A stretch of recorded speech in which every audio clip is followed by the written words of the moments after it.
Welcome back to my channel. Thank you so much for joining me. My name is Casey. I have a handful of new subscribers, which I appreciate all of you. Thank you so much for deciding that my little channel is one that you're going to put your faith in and that you are wanting to spend time discussing books with me here on my tiny little corner nook of booktube. I appreciate you. Thank you so very much. Today we're going to go over my top 5 favorite fantasy books of all time.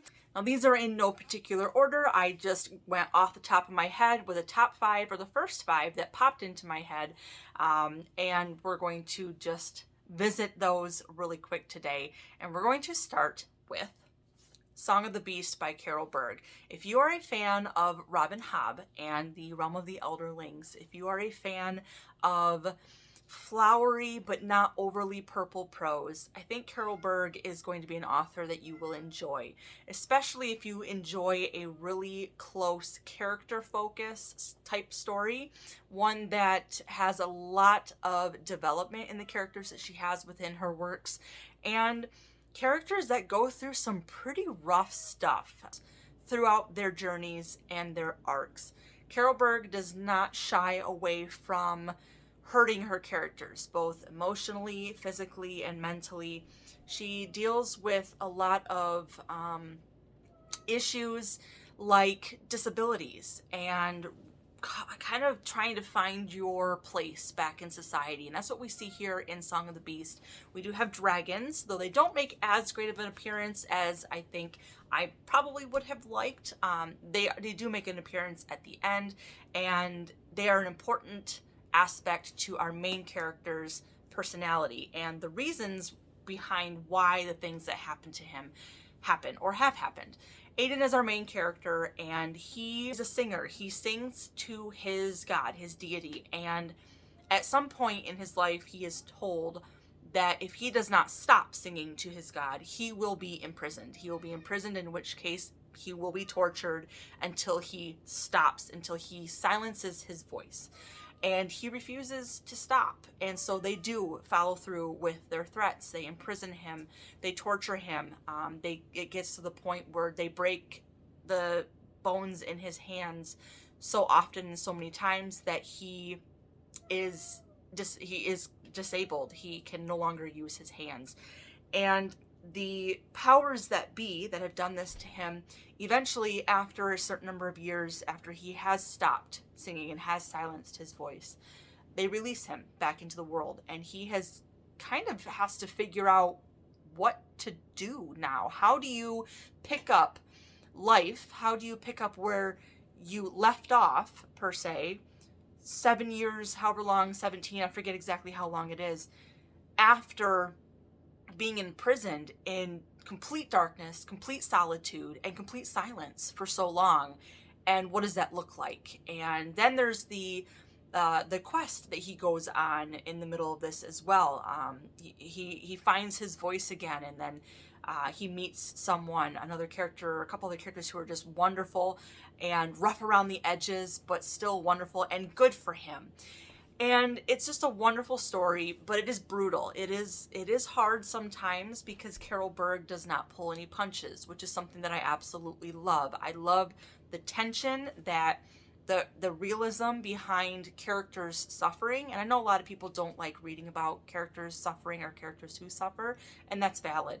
I personally enjoy when our characters suffer, such as the things that Robin Hobb puts her characters through, Carol Berg puts her characters through, because it feels more realistic to me. And I like the development that these characters go through that suffering, after that suffering, and how it might change them and how they might handle that and deal with that. And I think that it's explored really well within this book.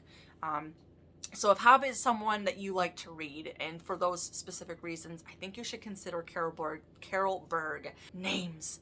This is a standalone of hers, so it is a one and done. I am absolutely going to be putting this on my top 5 favorite books of all time. I think I've read this one now 5 times or so, and I still absolutely love it. Next, we're going to jump into a YA and potentially middle grade, I would think, maybe.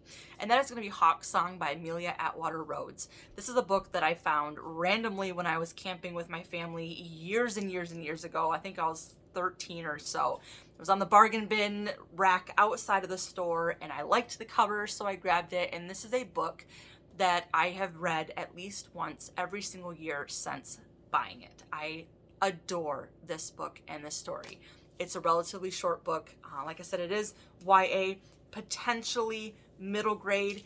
I don't personally think it reads as middle grade. I do think it reads as a little bit more of a mature YA, or at least definitely mature middle grade. But I don't think any middle grader who picks this up is going to have a hard time reading it and or understanding and comprehending it. Our main two characters, Danica and Zane, are basically shapeshifters. They live in an area of the world, our world, that we as regular humans don't know about. But that's pretty much all that we're going to get when it comes to necessarily the grander world building of the world. And it's not really anything that we need to know when it comes to the position, the world position, the geographical position of these people versus us and how we correlate, or how they correlate to each other. This could be read as a standalone. It is book one of a 5-book series. I'm counting the books right now, 5-book series. But it absolutely could be read as a standalone 100%, and you would be completely fine. Danica and Zane are the prince and princess of two warring peoples. Danica is a part of the Avian Society. Zane is a part of the Serpentine Society. And as the words might suggest, she can shapeshift into a hawk. He can shapeshift into a cobra. Each of their peoples shapeshift into different either avian birds or serpentine snakes. And they have been at war for as long as any of their people can remember, and they don't even have a reason anymore as to why they're at war. There are rumors and histories going around that, of course, they grow up hearing and learning about, but no one can really say anymore why the war even started. They just know that they keep fighting because everybody keeps dying, and there's been no real mission to try and stop it. These two have watched so many of their family members and friends die in this war, and they're tired of it. So they decide to meet on unbiased ground, neutral ground, and try to find a solution, try to find something that's going to work, that can work to bring an end to the war. And that suggestion is made by the neutral party of marriage, combining the two peoples together. And of course, being that they are technically two different species, this is not an idea that is supported by pretty much anyone, including the two of them. But we follow them both as they attempt to bring peace to their two peoples. And in the meantime, learn that maybe their perceptions of each other and of themselves is wrong, and maybe not what they have been led to believe or think. And maybe they just need to be a little bit more open-minded and accepting of certain cultures and beliefs and systems, and maybe peace is possible. But this is a wonderfully heartwarming story about these two young people who just want to do what's best for their people.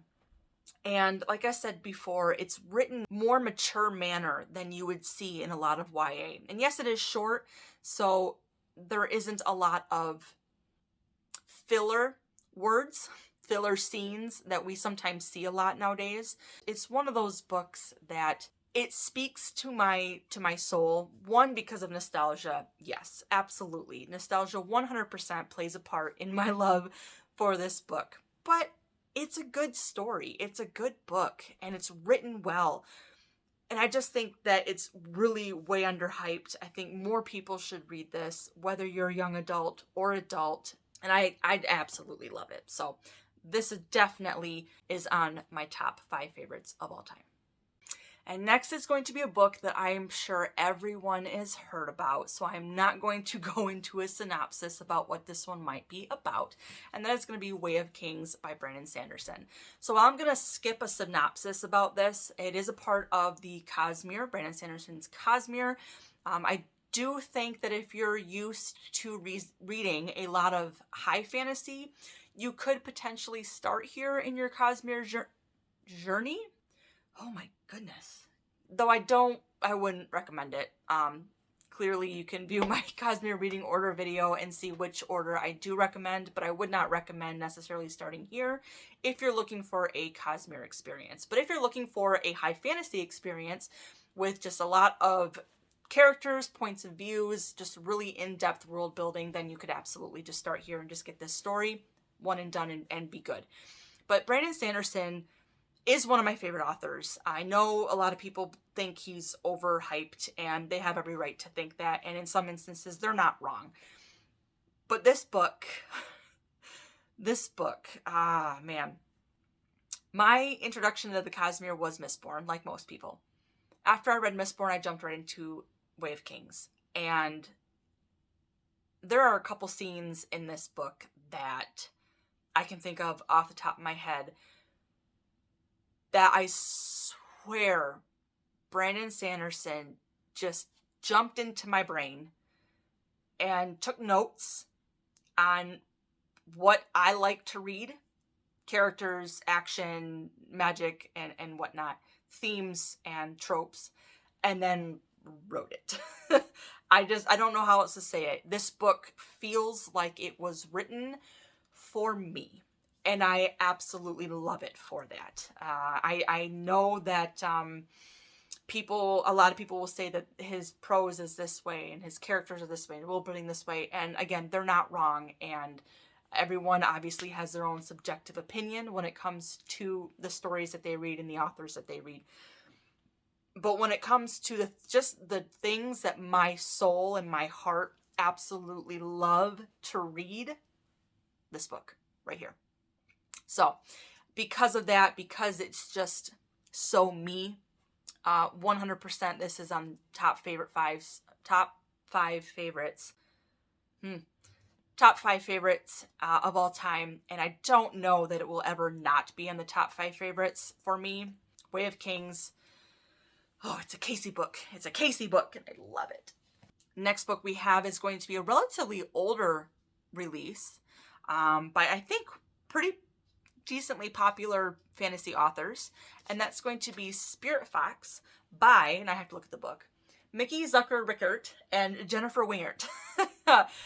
So this is obviously a book written by 2 different authors, of which I have seen other books written by them with even other authors as well within the fantasy space. Spirit Fox I found as a high schooler, and fell in love with it when I first realized that it had a lot to do. Well, the main point of it is animal companions. In this instance, the world and how that works in this world is people can be bonded to an animal companion if they are born within the same locational vicinity, very close to each other, at the same time. So sometimes they will try to force this to happen. For instance, one of the, either a duke's son or the prince's, I can't really remember, has a due date, of course, because we know when approximately when babies are going to be born.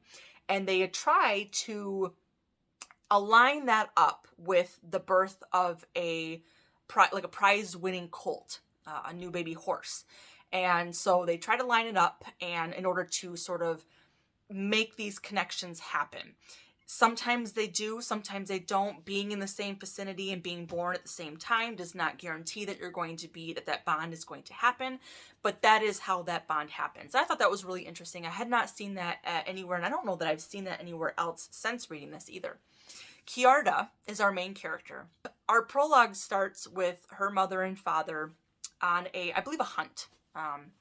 And her mother, of course, is pregnant and goes into labor. Kiarda is born, and during the hunt, the hunting dogs, go after and find a fox, and that fox was pregnant. And her father, who was leading the hunt, realizes that this mother fox is not going to survive. And while she wasn't the focus of the hunt, it did so happen that she was caught up in the hunt itself. So he sees that this mother fox has given birth to a single fox kit. Knowing that he cannot take care of this fox kit and that it's going to die, he decides to end its life early and try to do the right thing and put it out of its misery. He doesn't realize that the fox kit, this wild fox kit being born, at the same time that his daughter is being born, that they have that magical companion connection. He kills the fox kit. He realizes then, when his daughter is born, when Kiara is born, what he did, the gravity of the mistake that he did. Because what happens is when one side of that bond, either the human bond or the animal bond, loses their partner, they basically unalive themselves. They go into such a terrible stupor of deep, deep sadness and sorrow. And it is losing half of themselves. And one can't live without half of themselves. So being someone who has that bond and then losing that bond, it is a death sentence. And so his fear, of course, is, oh my goodness, I'm going to lose my child. I'm going to lose my daughter because I just cut this bond. And she doesn't die. She lives and she grows up, but she grows up feeling like something is not right, feeling like she is missing a part of herself and she doesn't know why, and feeling utter sorrow and depression and really suffering with massive amounts of depression. It's a real struggle for her because she doesn't know why. So we follow her starting when she's a little bit older and things are starting to happen. She's going through puberty, but it's given to us in a way that, yes, she's growing up, but the changes that are happening to her are not just human changes. Her hair is starting to change color with the season. And we're following her as she's going through this self-discovery journey of change in her life and what that means both emotionally and physically for her. On the other hand, we're following a group of people who are basically religious zealots, and they believe that this gift, this bond that happens between animals and humans, is evil. And their whole entire mission is to eradicate the entire bond from these people and completely wipe it off the face of the world and get rid of the bond, get rid of the evil, and cleanse everyone who it has attached itself to without really understanding it. They don't understand it. They haven't experienced it. They know nothing about it. But they feel that it's evil without having learned about what it really is and how it can be beneficial and how it's really a blessing for these people in many ways. So we have their character and their group. We have Kiara and her exploration and growth as she's growing up. We also have her cousin who is bonded to a cat, and the cat talks, and the cat changes its name all the time, and it's absolutely wonderful. This cat is just one of the best characters I've ever read in any story ever. So if you want like animal companion, here you go. If you like talking cats, here you go. And if you like an animal companion or talking cats that just have this wonderfully whimsical personality, here you go. It's in this book. It's wonderful. And he's bonded to a cousin of hers. They grew up together. They're very close. And then we have another character, Maddox. And Maddox is a young man who potentially kind of, in a way, becomes a little bit the love interest. He is blamed for something that happens to Kiara that he did not do. And he's not given the chance to fight for his innocence, to declare his innocence and say, I did not do this. So he is on the run, basically, and trying to prove his innocence and really questioning his people and questioning his devotion to his people and what they believe in, that they would be able to turn against him so quickly and be willing to convict him of this thing that is so heinous in their culture so quickly without even hearing what he has to say about it. Makes him start questioning a lot of how he views his own culture and where he fits in that society. And so we have quite a few different point of views, but they're all very, very, very different in how they pull this story together and where they meet. One, the character arcs and developments in this story I loved. I haven't read this in a long time, but I remember loving the writing style and the prose, and it was very simple for me to read as a young adult, because I did read this in high school, so between the ages of 13 and 16. So for me at that age, very simple to read. But the animal companions in here, just the magic in general, is just wonderful. Spirit Fox, completely and utterly underrated. I wish more people knew about this and have read this. I have not heard a single person on BookTube that I know of talk about this book, or even really these authors, and that just makes me really sad. So if you liked any of those things that I mentioned, or if that sounds at all interesting, pick up a copy, because I really don't think you'll be disappointed. And the final book on this list is going to be my top favorite book of all time, currently at this time. I found it early last year in 2022, had never heard of this author before, and that's going to be Daughter of the Forest by Juliette Marillier. Now, when I said with Way of Kings that that book had been written for me, this book was written for me. I can't even really express in words how much this book touched me and how much I absolutely love this book. This is a story that is based off of the Grimm fairy tales short story, The Six Swans, I believe it's called. And that short story is only 3 pages long. So the fact that we can get this 350 some page book out of a 3-page short story is wild to me. But it is, it's so good. It is so, so good. The basis of the Grimm fairy tale is we have 7 siblings of a duke. The duke brings home at one point a new wife. Their mother had passed away with the birth of the youngest sibling, our main character, the only daughter. And he brings home a new wife, and it turns out that wife is a witch. She puts a spell on the 6 brothers, turning them into swans. And the youngest sibling, our main character, the only daughter, is set on a task to save them. She has to do these certain things and go on this quest in order to save them and turn them back to human. That is the basis of the Grimm fairy tale. And that is followed very closely here in this book, obviously just expanded on and whatnot. So Sorcia is our main character in this book. Her 6 brothers all have their own individual personalities and individual desires. And the 2 that really, really, really hit close to me and I just fell in love with are Connor and Finbar, both of which have this magical telepathic connection with Sorcia.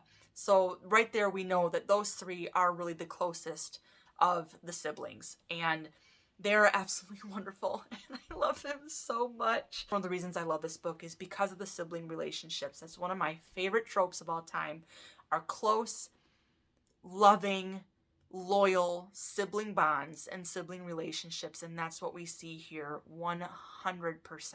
So Sorcia escapes and meets with the Lady of the Forest. The Lady of the Forest sets Sorcia on a quest. This quest is where she has to knit together 6 shirts out of the thread made from stinging nettle. If anybody knows what stinging nettle is, ouch.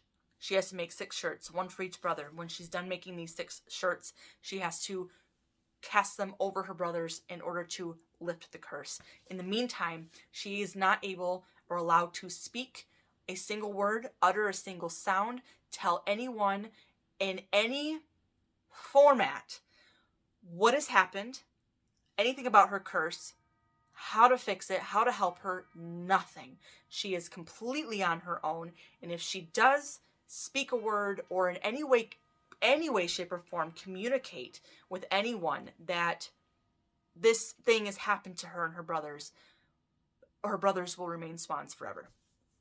So we follow her on this first person journey throughout this book. She is just a loving, kind, empathetic soul who will always do the right thing no matter how difficult it is. And that can get her in trouble sometimes. It's important for readers going into this book to know that there is a scene of SA. Some readers have rated this book low because of that, saying that it was tasteless, that it wasn't necessary. And I disagree.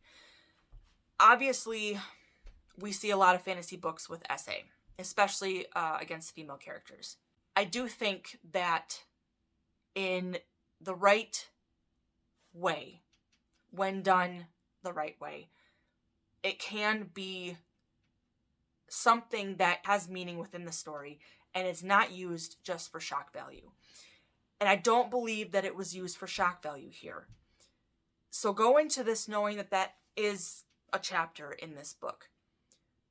But the point of Sorcia's journey is to save her brothers. To do that, she has to find within her an ungodly amount of strength. One, to persevere through everything that she has to go through now alone.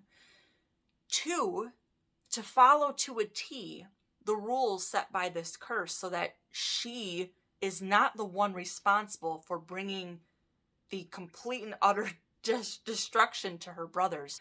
So the amount of strength and interpersonal dedication that she has to have in order to be successful in what she's trying to do is phenomenal, especially for a young girl who lives in this sort of world that is kind of reminiscent of Britain and Ireland. And I believe this is sort of an alternate historical sort of setting. The amount of growth that she goes through and strength that she has to have is wild. So to have her go through something that is absolutely terrible and is horrifying, it says a lot of things about her people, and about the people who she thinks are her enemies. Because in her viewpoint, the Brits are the enemy. She is part of the alternate history, the Irish.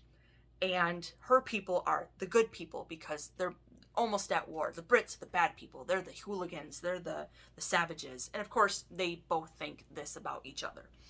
So when we have to come to the conclusion that her people, that we're told in her own cultural belief and whatnot, that her people are not the savages, they are the good ones. They understand camaraderie and companionship and family. To have such a thing happen to her at the hands of her own people, not the Brits, and in turn having these people who she views as her enemies be the ones who take her in, it makes her think. It makes her think and deconstruct the idea that she has about these people, learn what she's learned throughout her entire life about who these people are.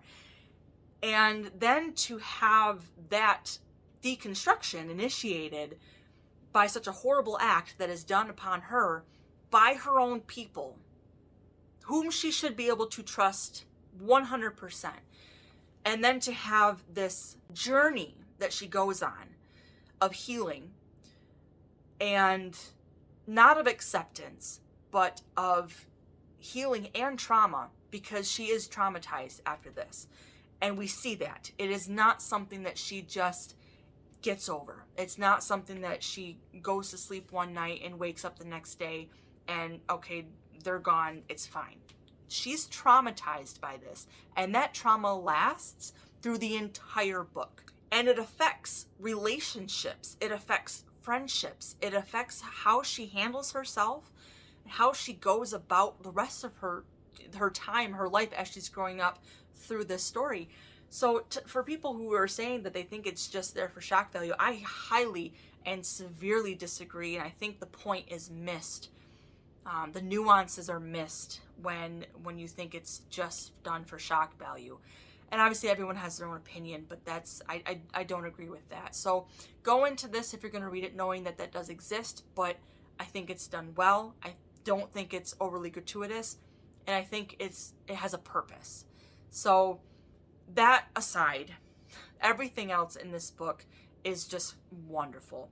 I'm pretty sure I cried I read this every night for almost an entire month. I could only get through about a chapter or two a day because I wanted to savor every aspect of this book. I wanted to savor every moment that I was with these characters and reading this.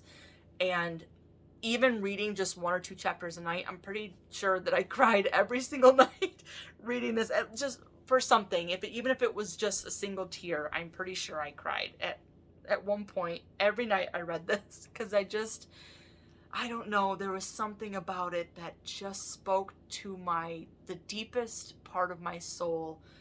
I will forever love this book for that, for making me feel such emotion and falling in love with these characters and falling in love with the brothers that we hardly see within this story. She meets up with them every 6 months, I believe, twice a year, and they are able to transform back into humans, and she's able to go through and kind of talk to them a little bit, because she can telepathically speak to 2 of her brothers, and tell them about her experiences and what's happening to her.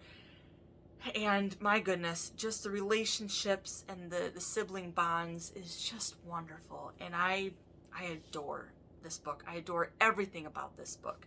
So that being said, this is my top favorite book of all time, Daughter of the Forest, Juliette Marillier. I can't wait to continue on with this series, but it is one that you could read this one and be done and be completely satisfied. So if you're not looking to pick up another series, you don't have to. You could just read this one and be done and consider it a standalone 100%. So that is it. That is all that I have for you today, my top 5 favorite books of all time. We'll revisit this at the end of the year or into next year and see if anything else has come in and unseated some of these books, or maybe not. Maybe this list will be exactly the same at the end of the year and I won't be making another video, but we'll see at that point. Thank you so much again for everybody who stopped in and subscribed to my channel. I really appreciate you and your time. I hope you enjoyed this video. If you did, give it a thumbs up. If you didn't, give it a thumbs down. Either way works. You know what to do. Like and subscribe, and I will see you all next time.